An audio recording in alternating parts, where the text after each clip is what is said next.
Hello guys, welcome to RJ's channel. Panibagong araw na naman nga ho pala ang pinagkaloob sa atin, at ngayong araw nga ho pala ay binubuksan namin yung alkansya na pinag-ipunan namin ng halos 1 month dahil meron nga kaming bibilhing item na pa-order ni Lisa.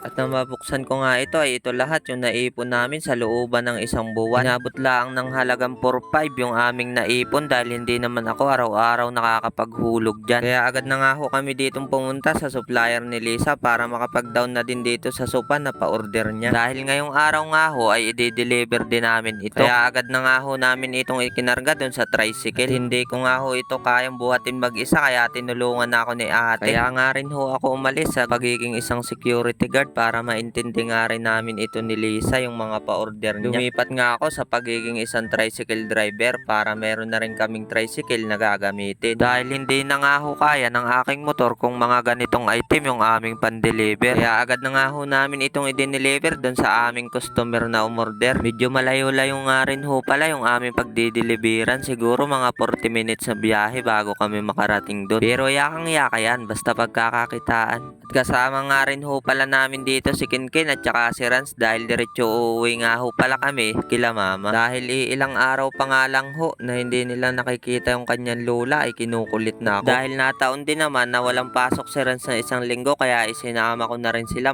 para makapasyal din doon sa kanyang mga lulahin. Makailang saglit pa ay nakarating na nga kami dito sa aming pagdideliveran kaya agad ko na kinalas itong sopa na aming karga. Pero sa pagkakataong ito ay wala tayong katulong kaya bubunuin natin tong mag-isa. Pagkatapos ko ang kalasin ay binuhat ko na ito. Ayan, muntik pa akong magtimbalong.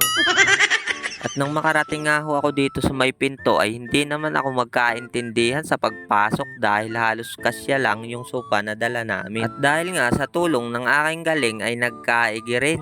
Ang galing! Ang galing! Gago! At pagkatapos nga namin may deliver ay binilang na nga ni Lisa yung kanyang kinita. Kaya paldo na naman ang ate nyo. Huh?